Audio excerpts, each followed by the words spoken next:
Supreme court में 20 मई 2025 को माहौल भारी था। सिर्फ गर्मी की वजह से नहीं, ये एक नए कानून का वजन था। वेकएफ अमेंडमेंट बिल 2025 आ चुका था। ये सरकार के चुपचाप दिए गए आश्वासनों के साथ आया था और साथ ही जोरदार चिंता की आवाजें भी थीं। ये बिल कई लोगों को लगा कोई छोटी बात नहीं थी। ये आस्था से जुड़ा था, ये जमीन से जुड़ा था, ये मिट्टी में बसे इतिहासों से जुड़ा था और इसलिए देश की सबसे बड़ी अदालत ने सुनना शुरू किया। इस नए आदेश के पक्ष और विपक्ष में कही गई बातों का वजन देखना शुरू किया। सीनियर एडवोकेट कपिल सिब्बल जजेस के सामने खड़े थे।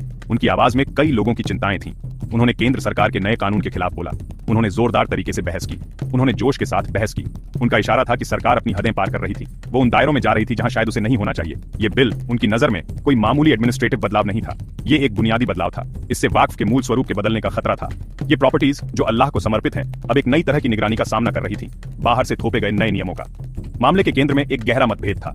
एक तरफ सरकार की बात थी, उन्होंने इसे एक एडमिनिस्ट्रेटिव रिफॉर्म कहा। उन्होंने कहा कि यह बेहतर मैनेजमेंट के बारे में है। उन्होंने कहा कि यह इन प्रॉपर्टीज के लिए ट्रांसपेरेंसी के बारे में है। दूसरी तरफ एक गहरा डर गूंज रहा था। एक डर कि यह धार्मिक अधिकारों पर अतिक्रमण था। एक डर कि यह एक समुदाय की ऑटोनॉमी को कमजोर करना था। यह बिल इसलिए एक आईना बन गया। यह अलग अलग सच्चाइयों को दिखाता था। क्या सही है और क्या दखलंदाजी है, इसकी अलग अलग व्याख्याओं को सुप्रीम कोर्ट ने सुना। चीफ जस्टिस बी आर गवाई अध्यक्षता कर रहे थे। कोर्ट ने एक सतर्क रुख बनाए रखा। वो दखल देने में जल्दबाजी नहीं करेगा। वो किसी कानून को हल्के में रद्द नहीं करेगा। गैर संवैधानिक होने का साफ सबूत चाहिए था। सबूत का भार उन पर था जो बिल को चुनौती दे रहे थे। जजेस गंभीरता को समझते थे। वे जानते थे कि उनका फैसला कोर्टरूम की दीवारों से बहुत दूर तक गूंजेगा। जब तक ऐसा सबूत सामने नहीं रखा जाता, कोर्ट देखेगा, वो जांच करेगा, वो विचार विमर्श करेगा। एक्ट पर रोक लगाने की अंतरिम याचिका पर फैसला सुरक्षित रख लिया गया। तूफान से पहले एक ठहराव। वाकफ अमेंडमेंट बिल 2025 में काफी बड़े बदलाव प्रपोज थे। ये छोटे मोटे एडजस्टमेंट्स नहीं थे। ये वाकफ प्रॉपर्टीज को कैसे समझा और मैनेज किया जाएगा, इसमें बुनियादी बदलाव थे। सबसे चौंकाने वाले बदलावों में से एक वाकफ प्रॉपर्टी की परिभाषा से जुड़ा था। नए बिल के तहत सिर्फ वही प्रॉपर्टीज वक्फ मानी जाएंगी जो ऑफिशियली रजिस्टर्ड होंगी। इसका मतलब था कि जो प्रॉपर्टीज पारंपरिक रूप से वक्फ बाय यूजर मानी जाती थीं, यानी जो पीढ़ियों से बिना फॉर्मल रजिस्ट्रेशन के धार्मिक या चैरिटेबल कामों के लिए इस्तेमाल होती थीं, उनका दर्जा खत्म हो सकता था। यह कई लोगों के लिए एक गहरा झटका था। एक और बड़ा बदलाव डिस्ट्रिक्ट कलेक्टर को काफी ज्यादा पावर देता था। वक्फ प्रॉपर्टीज की पहचान करने और उन्हें मैनेज करने का अधिकार अब काफी हद तक इस सरकारी अधिकारी के पास होगा। इससे मौजूदा वक्फ बोर्ड्स की भूमिका काफी कम होगी। ये बोर्ड्स, जिनमें ऐतिहासिक रूप से मुस्लिम समुदाय के सदस्य होते थे, इन प्रॉपर्टीज की देखरेख करते थे। अब राज्य द्वारा नियुक्त एक ब्यूरोक्रेट का काफी दबदबा होगा। इस बदलाव ने कम्युनिटी कंट्रोल और प्रॉपर्टी मैनेजमेंट में धार्मिक बारीकियों की समझ पर सवाल उठाए। ऐसा लगा जैसे ये जिम्मेदारी का ट्रांसफर हो। बिल में एक ऐसा प्रोविजन भी लाया गया जिससे काफी बेचैनी हुई। इसमें सेंट्रल वक्फ काउंसिल और स्टेट वक्फ बोर्ड्स में गैर मुस्लिम सदस्यों की नियुक्ति की इजाजत दी गई। सरकार ने इसे इंक्लूसिविटी या सेक्युलर एडमिनिस्ट्रेशन की दिशा में एक कदम बताया, लेकिन मुस्लिम समुदाय के कई लोगों के लिए यह एक दखलंदाजी जैसा था। उन्होंने सवाल उठाया कि धर्म के बाहर के लोग इस्लामी परंपरा और धार्मिक कानून में गहराई से जुड़ी संस्थाओं को पूरी तरह से कैसे समझ सकते हैं या ठीक से चला सकते हैं।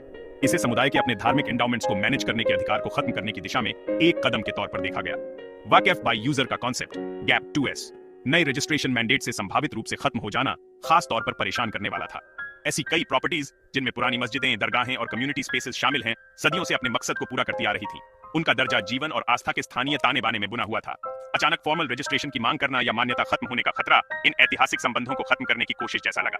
ऐसा लगा जैसे एक एडमिनिस्ट्रेटिव जाल बहुत बड़ा फेंका जा रहा हो, जो शायद उस पवित्र विरासत को पकड़कर फेंक दे जिसके पास कोई खास कागज, कोई आधुनिक ब्यूरोक्रेटिक मंजूरी की मोहर न हो। सुप्रीम कोर्ट के सामने कपिल सिब्बल के आर्गुमेंट्स बहुत तीखे थे। वे सीधे मामले की जड़ तक जाते थे। उनका तर्क था कि वाकफ का मूल सार अल्लाह के प्रति उसका समर्पण है। एक बार जब कोई प्रॉपर्टी वाकफ घोषित हो जाती है तो उसे अपरिवर्तनीय माना जाता है, जो ईश्वर का है। सरकार का इसमें दखल देना और इसे बदलना, उन्होंने तर्क दिया, धार्मिक स्वतंत्रता का सीधा उल्लंघन था। यह एक पवित्र समझौते में दखल अंदाजी थी। यह सिर्फ जमीन के बारे में नहीं था, यह आस्था के बारे में था।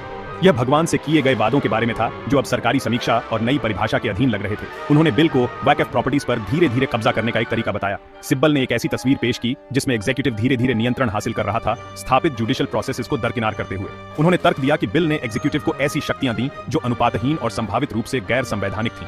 यह सुधार नहीं था, उन्होंने कहा, बल्कि राज्य के लिए सामुदायिक एसेट्स पर अपना प्रभुत्व जमाने का एक सावधानी से बनाया गया तंत्र था। डर यह था कि ये संपत्तियां जो सामुदायिक कल्याण और धार्मिक उद्देश्यों के लिए थीं, इस नए रेजिम के तहत उनका रास्ता बदला जा सकता था या उनके उद्देश्य को कमजोर किया जा सकता था। वक्फ बोर्ड्स में गैर मुस्लिम सदस्यों की नियुक्ति सिब्बल की आपत्ति का एक और अहम मुद्दा था। उन्होंने इसे मुस्लिम समुदाय के अपने धार्मिक मामलों में आत्मनिर्णय के अधिकार में सीधा हस्तक्षेप बताया। जो लोग उस धर्म को नहीं मानते, वे उसकी संस्थाओं के बारे में सही जानकारी के साथ फैसले कैसे कर सकते हैं। यह ऐसा था जैसे किसी ऐसे व्यक्ति से जो परिवार की परंपराओं से अनजान हो, उसकी सबसे कीमती विरासतों को संभालने के लिए कहना। इस प्रावधान ने, उनका इशारा था, समुदाय की अपने मामलों को संभालने में ऑटोनॉमी और धार्मिक पहचान को कमजोर किया। सिब्बल ने बिल के कुछ खास सेक्शंस जैसे 3D और 3E पर भी प्रकाश डाला, जिनके बारे में उन्होंने तर्क दिया कि उन्हें उचित लेजिस्लेटिव प्रोसीजर के बिना लाया गया था। इन सेक्शंस ने, उन्होंने दावा किया, गलत तरीके से वैक्फ प्रॉपर्टीज से उनका दर्जा छीन लिया। उन्होंने कब्रिस्तानों को लेकर एक मार्मिक उदाहरण दिया। ये पवित्र कब्रिस्तान जो इस्लामी रिवाजों के लिए जरूरी हैं, अब नए कानून के तहत अगर उनका फॉर्मल रजिस्ट्रेशन नहीं है तो अन्यायपूर्ण तरीके से सरकारी जमीन के रूप में दावा किया जा सकता है। उन्होंने यह भी बताया कि कई वैकफ प्रॉपर्टीज का रजिस्ट्रेशन न होना अक्सर राज्य सरकारों द्वारा सर्वे न किए जाने के कारण था, न कि खुद समुदाय की गलती। सरकार ने अपने बचाव में एक अलग कहानी पेश की। उन्होंने जोर देकर कहा कि वैकफ अमेंडमेंट बिल 2025 पूरी तरह से एक एडमिनिस्ट्रेटिव उपाय था। उनका दावा था कि इसका फोकस सिर्फ वैकफ प्रॉपर्टीज के मैनेजमेंट पर था। धार्मिक पहलू, उन्होंने आश्वासन दिया, वैसे ही रहेंगे। मकसद इन एसेट्स को संभालने के तरीके में ज्यादा एफिशिएंसी और ट्रांसपेरेंसी लाना था। यह गुड गवर्नेंस के बारे में था। उन्होंने कहा, आस्था में दखलंदाजी नहीं। उन्होंने बिल को एक सेक्युलर प्रोसीजरल अपडेट के तौर पर पेश करने की कोशिश की जो बेहतर ऑर्गेनाइजेशन के लिए जरूरी था। इसके अलावा केंद्र सरकार ने एक स्टैंडर्ड कानूनी सिद्धांत का सहारा लिया।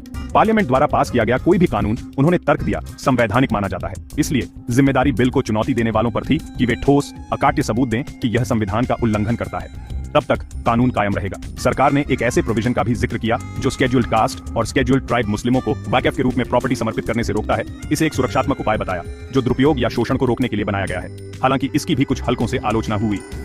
कोर्ट रूम के बाहर बिल ने पहले ही काफी उथल पुथल मचा दी थी। व्यापक विरोध प्रदर्शन हुए, खासकर उन इलाकों में जहां मुस्लिम आबादी ज्यादा है।